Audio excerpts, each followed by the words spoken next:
Good evening. My name is Andrea Green, and I have the awesome opportunity of interviewing Miss Latoya Green Smith on this evening. And so, this project is for my early education class at North Carolina Central University, and I am so excited to be able to discuss early education in today's time. In discussing that, I have a few questions I would like to ask you. Y'all, let's welcome Miss Green Hi. Smith. Yay! All right. So, first question I have is what and or who brought you to the field of education? All right. So, what or who brought me into the field of education? So, when I was younger, I used to go around my church and just started caring for other people's kids and working in the nursery at a young age. And I knew right then that I really wanted to be a teacher, when I got older. And, well, I'm a teacher now. So, So, what grade do you teach now? I currently teach sixth grade, ELA, and math in Pine Tops. Okay, awesome. How long have you been there? I have been to Pine Tops a couple of months, but altogether, I've been working in the education field for 27 years. 27 years. Mm-hmm. I'm only 35 myself. So, that is so awesome. That is beautiful. I'm joking, y'all. She is very much so someone I consider to be dear to my heart. I have the awesome opportunity of interviewing my sister. And so I might joke a little bit throughout this interview, but I'm going to try my best to keep it as professional as possible. I do know this one thing that we didn't mention already. So the what was going to church and you became a part of the nursery. Mm-hmm. But the who, I think that I remember two parents being a part of the children ministry. You want to talk a little bit about that? My parents. So my mom and my dad were a part of the children ministry. They really played a huge part of like our age. Growing up, my daddy used to go outside and play basketball with the kids. Our house was pretty much the hangout spot. My dad would cook and entertain my brothers and our friends or whatever. My mom taught children church for a long time, so they just earned that respect with the youth, and to this day they still respect my parents. Yes, I think that is so awesome to be able to see that type of authority, but also that type of example. Mm-hmm. So I just wanted to mention that I remember her parents, our parents, being so integrated into the youth lives. Next one, can you briefly describe your career journey, highlighting some of your accomplishments? So, as I stated before, I have been in the education program, degree and area for 27 years. Like I said, I started off with, working in a nursery, working at the child care center, our church child care center, and I was promoted to like working at the academy. So I did that for a couple of years, and then I showed interest with Pitt County Schools, got hired right on the spot. I worked there for for a long time with Pitt County Schools. I was a teacher assistant, so I drove that big old yellow bus. And that was fun because I had a chance to like drive for the school that I went to when I was in elementary, growing up.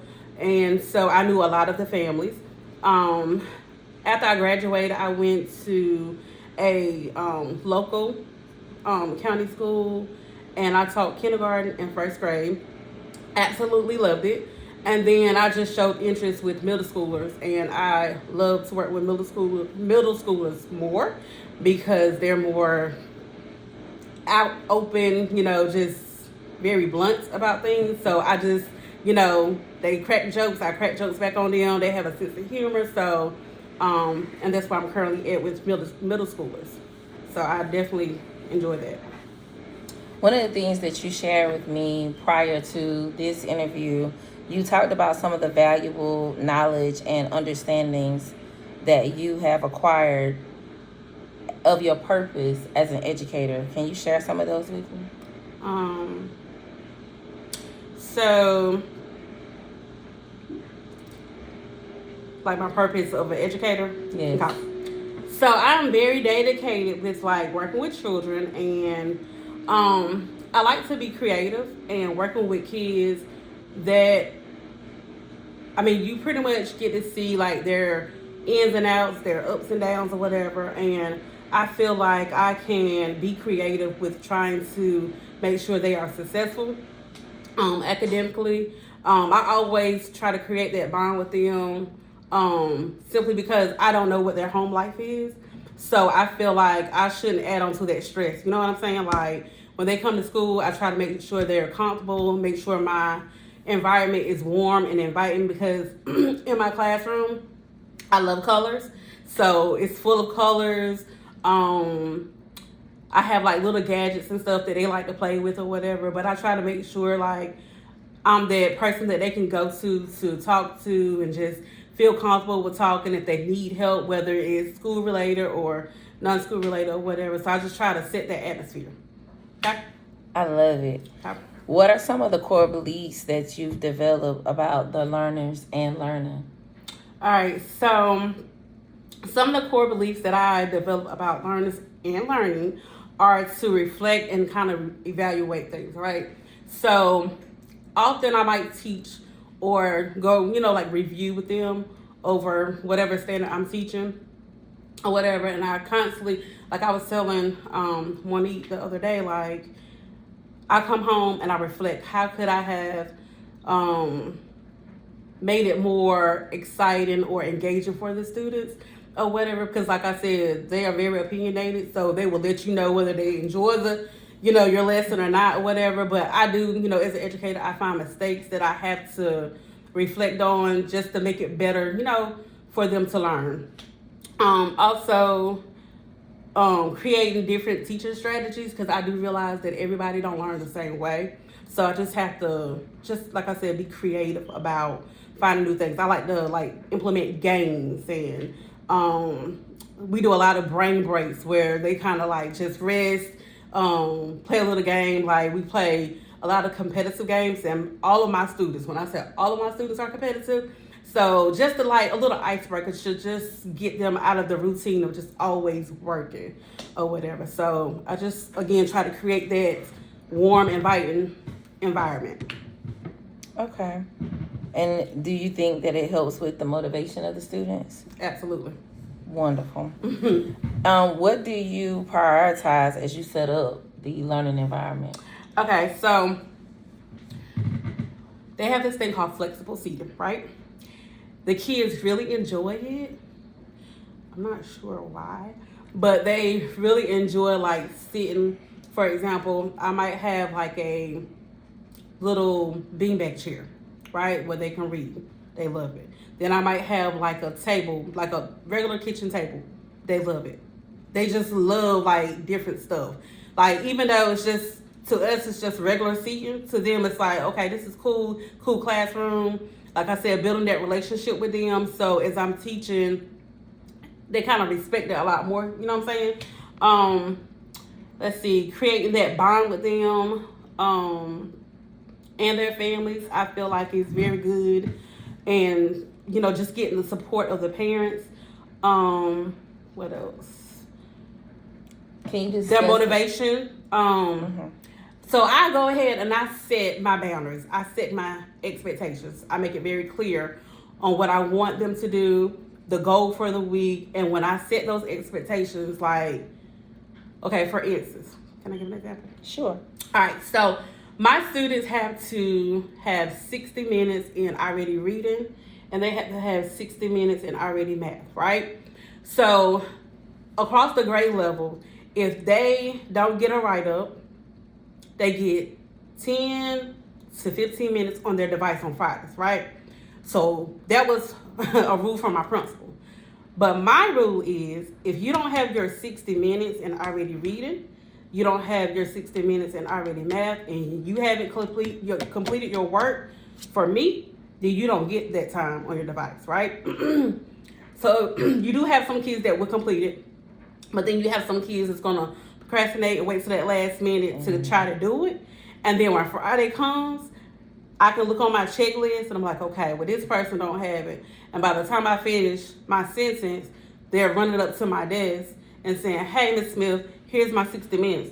Well, dog, you know what I'm saying? So it's kind of like a motivation, like, if you don't have it done, then you don't get this. You know what I'm saying? Like a cause and effect. That's what I tell them. Everything has a cause and effect. Or what if you don't do your work, then okay, you don't get your device time. And they love that device time, right? Because they get to show their friends the new phones. They get to show them like their games and stuff like that.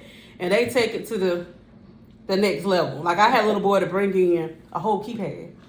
And I'm like, he's back there just typing or whatever. And I'm like, what is going on? So, you know, you gotta kind of give them incentives to kind of, you know, encourage them to finish their work, you know. So those clear expectations definitely help with my core beliefs.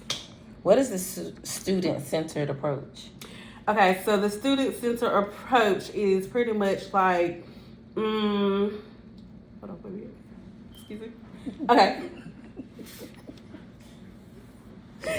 Focusing on the student's needs, all right? Like inclusive and diverse learning materials such as like technology, right? So back in my day, we learned through like textbooks and stuff like that. Now so much has changed. Everything is on Chromebooks, technology. You have Google Classroom. In the lower grades, you have Seesaw, you have Kahoot, you have all these other technologies, a different platform for the kids to learn. It has its pros and cons, but I mean, I'm a paper girl or whatever, but I had to learn real fast this year with me teaching middle school that giving them assignments on their Chromebook is it's better for them because when they take their EOGs and stuff like that, they have to get used to answering questions, like reading passages and answering questions or whatever. So definitely technology. I know like I do small groups a lot, and when I do small groups, especially in math, they need the manipulatives and items like that. I do a lot of like PowerPoints, you know, visual aids for the students. What else? That's pretty much it.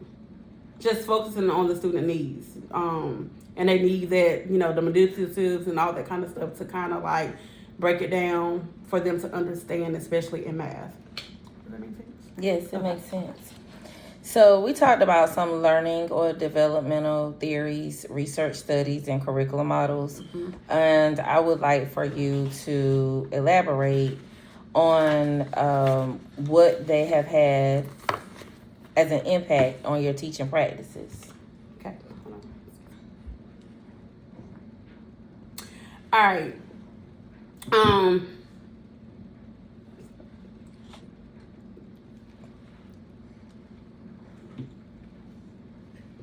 Sorry. We the Giggle Crew. Sorry. Repeat that question again.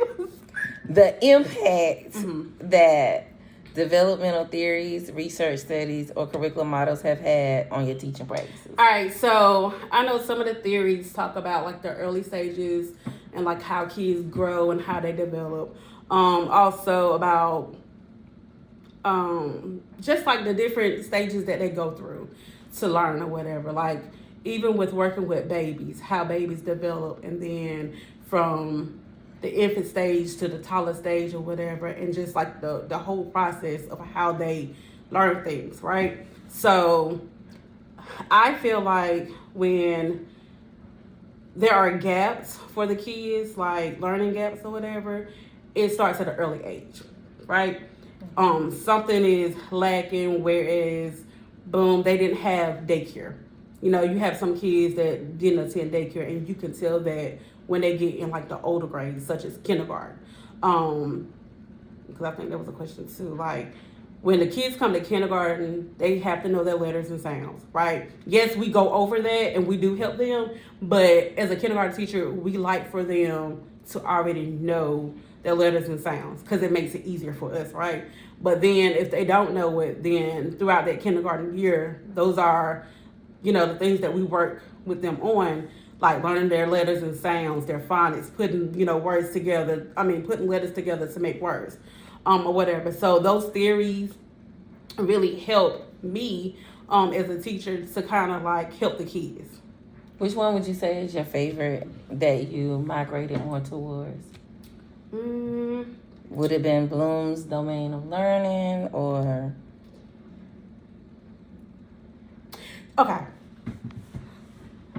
Is it Vygotsky's theory? Yeah, I think so. Okay. So with Vygotsky's, I'm sorry if I'm saying it wrong, theory, that kind of helped me at a charter school that I was working at. Because it talks about like the zone of proximal development or whatever. So we kind of like focus on that with their behavior and stuff like that. Have you seen that before? Mm-hmm. But I know like in the special needs classroom, they really focus on that or whatever, right? Because you talk about like the different stages of like the anger and, you know, being social and stuff like that. So I felt like at that particular school, Vygotsky's theory kind of helped out or whatever, simply because we had a lot of kids with like anger problems or whatever. So we would implement like the calming corner and stuff like that in our classroom or whatever. So I really feel like at that particular school, Vygotsky's theory kind of helped out more so in my classroom or in that third grade level period. Okay. What is one reminder that you'd like to share with people who are in careers such as early childhood or psychology, criminal justice? All right. So my reminder would be, especially as a new teacher, give yourself grace. Right? Because, and I explained it to somebody the other day, God didn't make the world in one day, right? So as a newbie, as a teacher, period, you can't do everything in one day, right? No matter how, you might be superwoman, but hey, you can't do everything in one day. If you try to, you're going to be stressed out, right? Ask for help. Now, I was that newbie, right? And I didn't like to ask for help. And because I didn't like to ask for help, I spent a lot of my weekends out at the school because I didn't like to ask for help. Yes, we did. And I can't do that anymore. So if I can't do it, you can't do it. So make sure that you organize yourself. Keep yourself organized. Even if you have to plan, like you have to extend your day or whatever, I would rather extend my day and spend like a couple of hours during my planning time or after school, making sure that I have my work for next week, everything ran off or whatever, my copies made, so that it won't take up my time on the weekend. Because for me, family is important, and I was missing all of that because I spent my whole weekend. When I say weekend, I mean Friday, Saturday, Sunday, at the school. So make sure you ask for help. Make sure you attend like professional trainings because you're never too old to learn. You can come up with like different creative ways, and just by listening to somebody else, because just because you might teach English and I might teach science, like I see something in your classroom that I might like and I want to implement in my classroom. So celebrate small successes, right?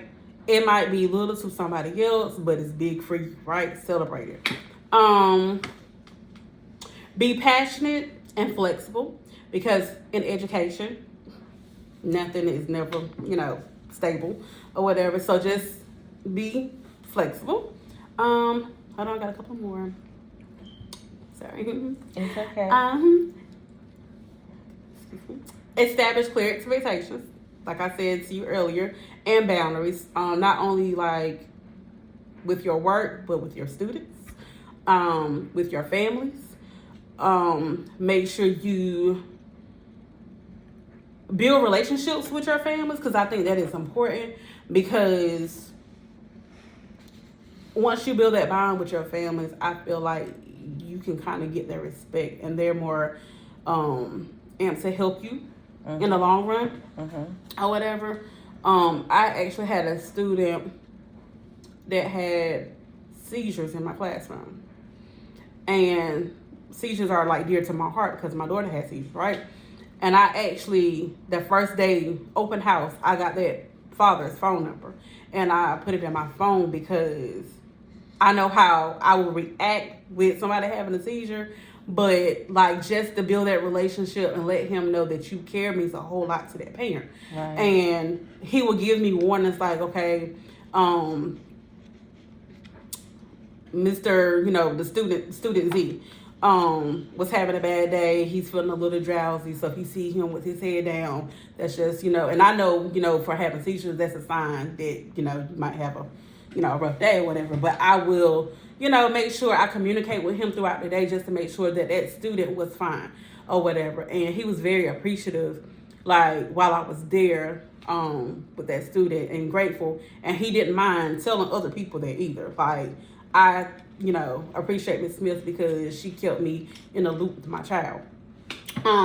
Last but not least, I would have to say, enjoy what you do. Yes. Education it has its pros and cons, like I said before, but you have to enjoy what you do because some days little Johnny and little Sally might get on your nerves. At the end of the day, you're there with a purpose. Like, I'm here to help little Johnny and Sally. So enjoy what you do because I really do. Right? So that's the reminder. Really does. She really does. Okay. I go to her class, or I used to go to her class when we worked at the same place, and I would just be like, "Oh, y'all having so much fun," and they'd be like, "Hey, Miss Smith, hey, Miss Smith," and we would just have so much fun. It was so nice. So, next question: what is your philosophy on early childhood education? So, I think I stated this before. My philosophy on education is pretty much like having a warm environment. Showing the kids that you care, showing the kids that you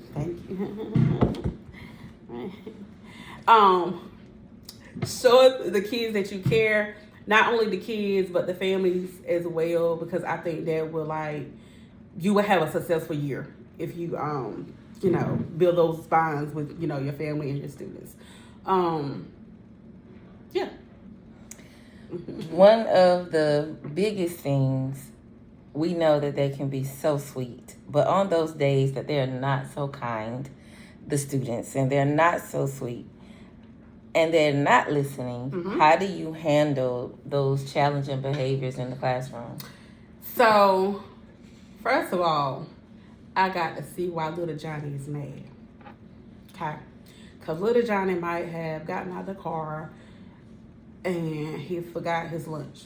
So, I got to find the cause first, right? Because little Johnny, if that's the reason why you mad, then we're going to make sure lunchtime we're going to get you something to eat. All right? So then, once I find out the cause, then I can kind of have a conversation with that student and just give them confirmation that, hey, it's going to be okay or whatever. And if that doesn't work, boom, I got that common center. All right, little Johnny, go over here to the common center. This is what you can do. And in my common center, I normally have stress balls and I have fidgets. I give them a chance to actually draw a picture, because little Johnny, he might have left his lunch in the car. His mom or daddy might have got a divorce. You never know the cause, right? So I just, like I said, want to comfort little Johnny and make sure that I have things. Also, I have tried this too with students. We give out behavior charts, right? So, elementary, I had a stoplight. Red means little Johnny had a bad day. Yellow means, okay, I had to talk to little Johnny a couple times, but with some redirection, little Johnny got back on, task. Green means little Johnny had a great day, right? I'm sorry if y'all have kids named little Johnny. I'm sorry.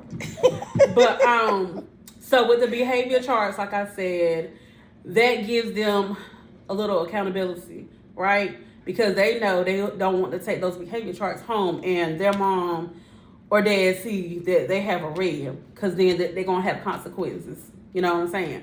But let's say little Johnny had all green.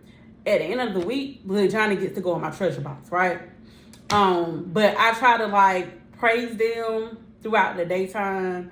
Even if they mess up, like you have 3 chances in my classroom to get it together. Now that That's first good. conversation is going to be a little different or whatever because little Johnny know better. So if you know better, do better. But like I do give them chances to get it back together, and they know my expectations because I make that very clear at the beginning. However, I know we have our days because as adults, we have our days. So I do give little Johnny and little Susie a chance to get back on green or whatever. But I do implement, like I said, the behavior charts. I also have rules. Not so much with middle school, but like with elementary, I do have rules in my classroom that's posted.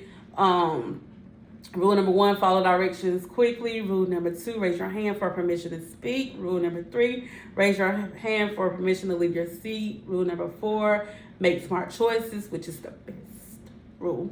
And rule number 5, make your dear teacher happy. And by the middle of the year, they pretty much know those rules or whatever. They can tell you just like that.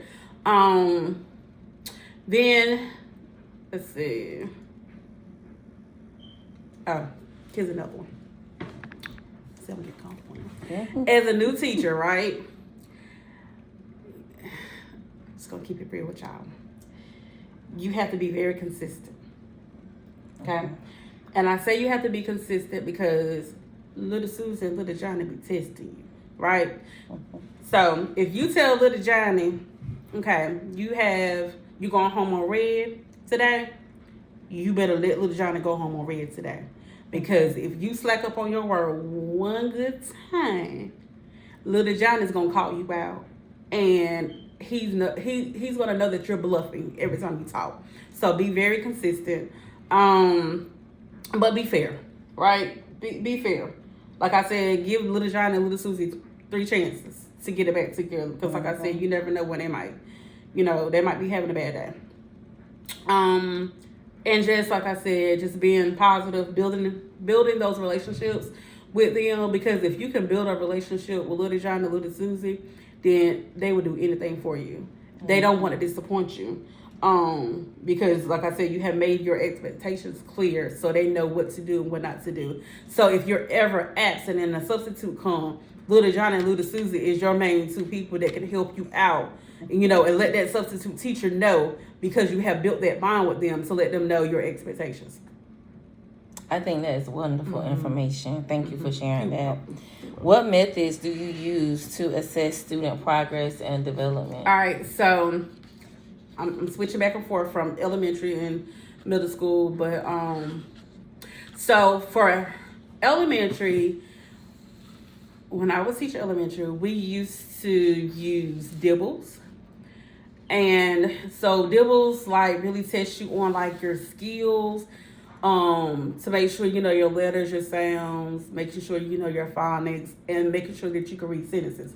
You have 1 minute for each skill, and then so that's a skill that you do like in the beginning of the year, the middle of the year, and the end of the year, right? And in between time, you're doing like progress monitoring to make sure that they are still learning and they're understanding the concepts, right?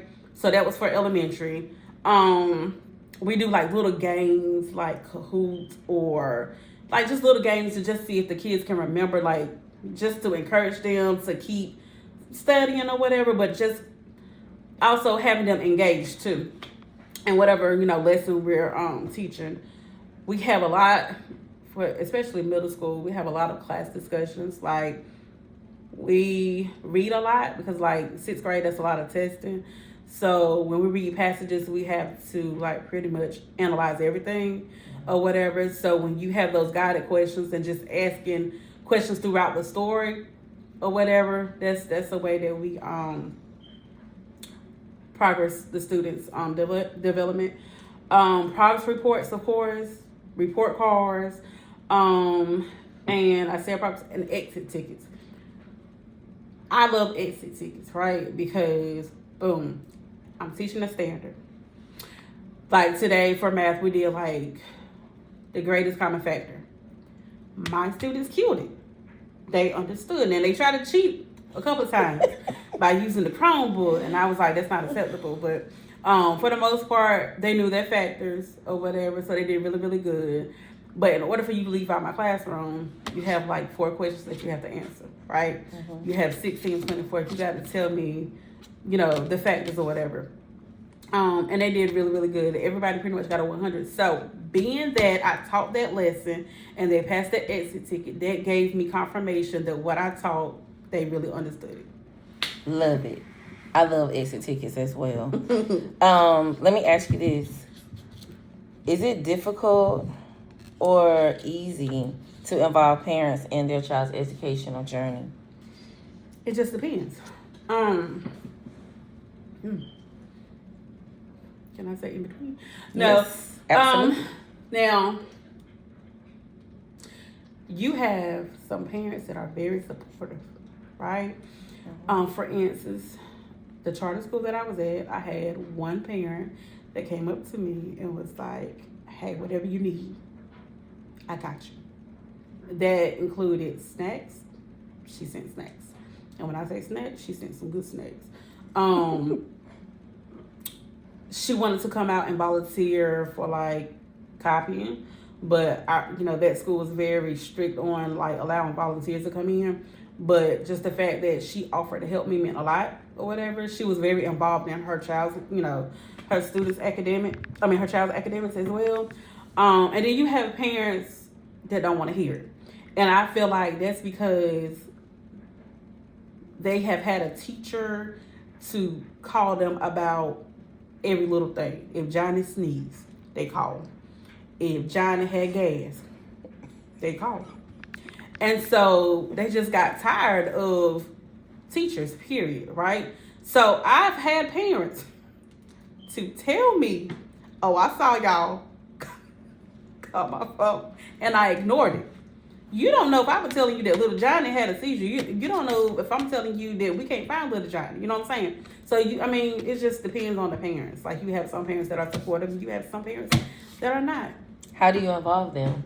So, I involve them. I like to send home newsletters. So, you might see stuff. It's repetitive. Like, I would send home a newsletter. When I send home homework, the same thing is on that newsletter is on the homework. So, you're never going to be able to say that Miss Smith didn't let you know what was going on. And on that newsletter, I'm telling you like what they're learning for the week, what you need to expect, whatever their homework is, any type of dates or events that we're having at the school is on that newsletter. I also like the platform Seesaw. Seesaw is pretty much like an email or whatever, but I can post your student's work or your child's work. The parents can send me a message. I could send them a message. I could send the whole class, like all the parents' messages at one time or whatever. But I like that platform, but I normally use that for like elementary. Now for my middle schools, I use Google Classroom, which I can still do the same thing, post work at home for a school. I can also communicate with the parents because I have all the parents' emails that I can communicate with. What else do I like to do? You do home projects? Yes. So I normally do home projects with the elementary. For example, we normally have like a upcycle project where you take old stuff and you make it into something really cool. So when I was at the charter school, we did that project, and we had the balloon project. The parade, right? Yeah. So the students had to, what was it, the balloon over Broadway or something like that? That we read a story, like it was a whole grade level thing. The science teacher did some type of STEM activity. The math teacher did a math activity, and me as the ELA teacher, I did like the passage, and then explain to them like the expectations for the project, and they did a great job. We did not include the whole school. It was just our grade level, and they was a little upset about that, but they'll be all right. But it was really fun to see the different ideas. Like, we had different characters. Like, some kids went all out. They have like remote cars, like it's a real life float or whatever. So I definitely do projects because that gives the parents a chance to like actually be engaged with whatever we're learning about, give them a chance to bond with their kids. So yes, I love home projects. I'm a hands-on person, so That's how I get my parents involved. I also like to do party, right? So I would send home a letter and ask the parents to like donate stuff as well. And every year I have a great support. Even though I teach 6th grade, they're gonna have an Easter egg hunt. I'm gonna make it educational. Like I said, they've been talking about greatest common factor this week. So on their eggs, I'm gonna put different numbers. And once they get an egg, they might have candy in one egg, but on the other egg, they're gonna have like 2 numbers that they have to list the factors or whatever. So just to make it a little fun but educational, whatever. Because even though they're in the 6th grade, they're still, have that mindset or whatever. And just to make the day go by faster, we're gonna have an egg hunt. I know that's right. I might have to go to the egg hunt. Yeah, come on. Her school is fun. What do you think is the most important skill for young children to learn before entering kindergarten? Having social skills. Having social skills. I mean, just pretty much being independent. Knowing how to go to the bathroom independently. Important. I was a kindergarten teacher assistant for many of years, and a lot of kids struggle with learning, knowing how to take care of themselves, like when they had to go to the bathroom. And so What about following directions? Did they have a problem with that? Yeah. Did they have a problem with taking turns? Yeah, they have problems with that. But if they're in a childcare setting, that kind of helps out a lot. Like if they have never been to a childcare, they kind of struggle with it coming in kindergarten. But they have that background of going to a childcare center. Yeah, they'll be fine. But it's also in kindergarten. That's an adjustment. Like it's the real world or whatever. So it's a learning process that every child has to go through. Some are better than others, but it's still, that's what we're there for, to help them with their social skills. When little Johnny get angry, come on, little Johnny, let's walk, let's talk, you know what I'm saying? So definitely having those social skills would be beneficial going to kindergarten. What do you do for kindergartners to help them pay attention, to focus in class? Oh, it's a lot of active stuff. There's a lot of brain breaks. A lot of brain breaks. Yeah, go noodle. For them and the teacher, or just yes, for me and the teacher. For the teacher and the students. Yeah, a lot of brain breaks because they're so busy, and you have to teach kindergartners how to be, settled. Like, okay, also in kindergarten, that's when, I'm pretty sure childcare centers, they have like little stations and stuff. Mm-hmm. But definitely, like, in elementary, kindergartners have to learn how to do rotations or whatever, and small groups or whatever. So those social skills, and along with, learning how to do rotations, like, go hand in hand or whatever. But yeah. Guess what? Mm-hmm. We're on the last question. Okay. Can you share with us what you think is the biggest challenge facing early childhood educators today? You really want to know that question? I do. I want you to share as much as you can so that we can preserve the next generation of teachers. The biggest challenge. The biggest challenge is, oh gosh, it's so mean. Well, name all of them. 6, 7, 10. Lack of support from admin. Oh. Right? That don't just go for childcare, that go for everything. But having lack of support from staff, admin, I think it's very important to have support because, for instance, like, I don't know everything as a teacher, right? And if I'm not feeling confident about something, I feel like that's where I should get my support at. Even if you, as the admin, have to connect me with somebody to be my mentor or whatever, like, I will respect that. I feel like you are supporting me, right? So, remember I told you to ask for help? That's your chance. That's your chance to ask for help. If you don't understand something, ask that administrator, okay? But I feel like that's why there's a teacher shortage in childcare and in public schools is because lack of admin. I feel like if I am employed there, you should have my back. If I'm wrong, tell me I'm wrong, but you still should have my back.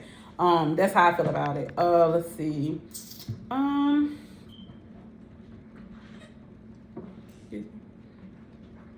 Talk to me about burning out. Is that easily done in this industry? Okay, so I'm gonna tell you about lack of resources. Now you're gonna go to some child care centers and you're gonna go to some schools that might not have resources. There's this thing called teacher pay teachers that has everything from pre-K and up. So if you ever feel like you don't have resources or whatever, you can go check them out, right? Then you have child links, right? Yes. I'm not sure if you're like around here, but in Pitt County, Greenville, we have child links where you can go and rent manipulatives. Like if you want to read a certain book, you have puppets, you have the felt little boards and stuff like that you can kind of like deliver your lesson for that day or whatever, or that week or whatever, right? But there are resources out there, but some schools, they do lack it. Like you might have to buy stuff out of pocket. That is normal for a teacher. Do you know how much money I spend? Whether that's candy, whether that's construction paper. Now you might look up to some. I had one school that they had a supply closet. You can go in and get anything, down from construction paper, poster, notebooks, anything that you wanted in your classroom. They had it, right? But every school is not like that. So lack of resources. Now what was you saying?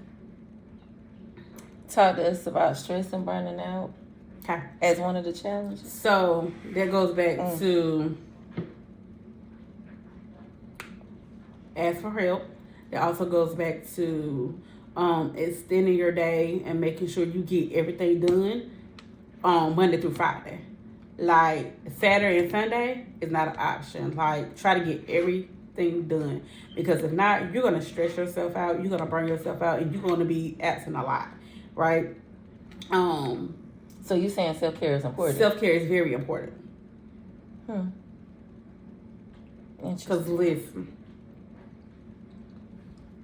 ready? Once a month, okay, I go get my nails done, I get my feet done, I get everything done, right? Because we need that, right? Teacher, men and women, we need it. We need it, right? So I agree. Definitely self-care. Exercising too. Yes. Releasing all that stress, Yes. right? I mean, I'm not fit yet, but I'm getting there because I'm learning how to release stuff, because I am that type of person and teacher that I hold a lot in, and that's not good for you. Because one thing about it is you don't want to get stressed and then you end up blanking on a coworker, Right. Linda, okay, or Karen. Yeah. You don't want Or to blank Phoebe. on that, or Phoebe. But you don't want to, like Sure. flip on them or whatever Perfect. because you're stressed out. So, definitely make sure you take care of yourself.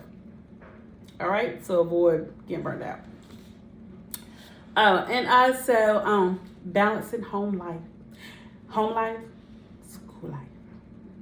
Monday through Friday, get your work done. Saturday and Sunday, enjoy it.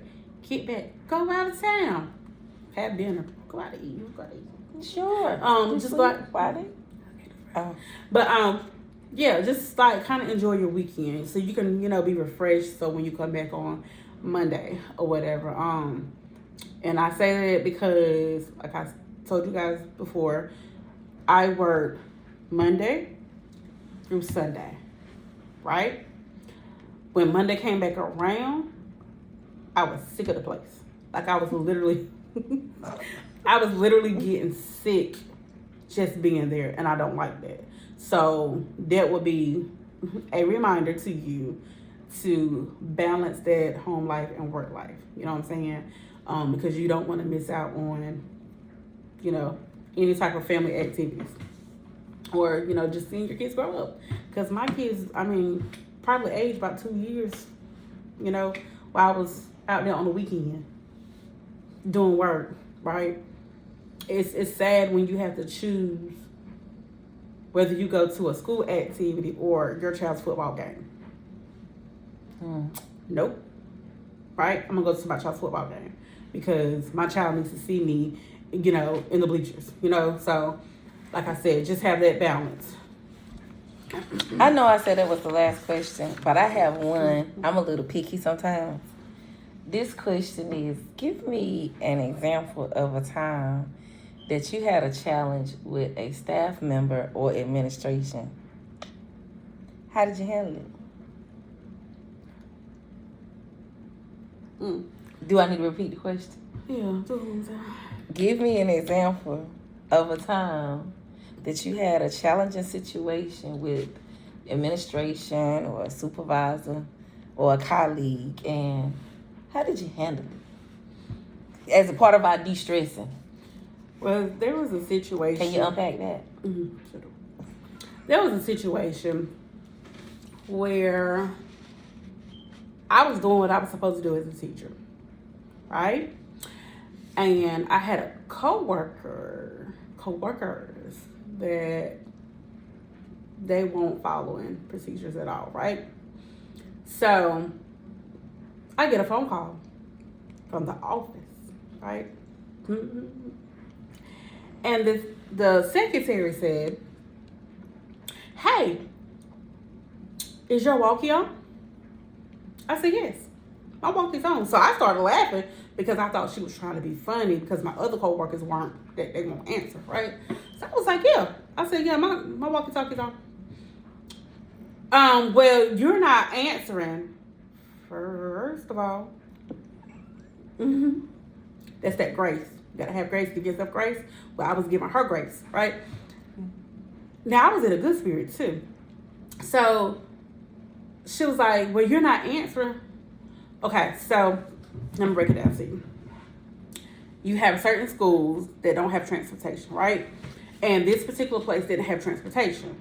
So we had to wait a whole hour and a half for the parents to come pick up their kids, which is crazy. At the dismissal of school? So from 3 o'clock to 4:30, we are waiting for parents to come pick up their kids, right? And so the process is you have to pull up this little drive line and display it and wait for the people, the staff, to call the students, right? Sometimes, well, it was chaotic a lot of the times or whatever, right? But I was always on point because that's what we were told to do. And during that time, you either can be working on lesson plans, you can be working in small groups with students, and that's what I was doing. So I was following the rules. However, my colleagues, they won't. So when I got this phone call, I was a little confused because I'm like, well, first of all, why you have attitude? Second of all, you're not calling any of my kids because I have the screen up and my kids are moving out once you put them in. So she continued to fuss at me. And I said, I can't remember exactly what I said. Do you remember what I said? I can't remember what I said. But I was very nice about the situation. You said, "I will go and notify my coworkers that they need to turn their walkies on because mine is on and my children are being leaving, dismissed." Right? So yeah. I told my coworkers, both of them, and they still didn't turn on their walkie-talkies. So, one bad apple will spoil the whole bag, right? Well, 2 bad apples spoil this apple, right? So it was very disrespectful because I'm grown, right? And you don't need to talk to me like that. There's a way you talk to people. And I think I told her that. She was very condescending. Yeah, and I didn't appreciate that because my thing is like I said, it's very chaotic during dismissal, and maybe they didn't hear you. Maybe they don't have their walkie-talkie on. But that wasn't a Miss Smith's problem. That was their problem. So you should have called their room, their phone, and you should have directed your concerns to them, not to Miss Smith. But I was a team player. I did bounce back. I was a team player. But I was kind of upset with my colleagues, too, because I'm like, your actions made me get in trouble, and that's not okay. So turn on your walkie-talkie. Turn on your drive line. and dismiss your kids when they call you or whatever. So I had to put a little, you know, firmness in my voice to let them know we can't have this again. So I didn't fuss nobody out, y'all. I didn't cuss anybody out. But she didn't try it with me again. And then shortly after that, I found another job. Because like I said, there is a way to talk to people, and they didn't know how to. And I'm not that person. When you say they, are you meaning that one person, or are you meaning Administration and staff were not supportive at all to my needs as a new employee at their school. How important is that to you? That is very important because, like I said before, if I'm not feeling confident about, you know, what I'm teaching, the concept that I'm teaching, then the kids are not going to be successful.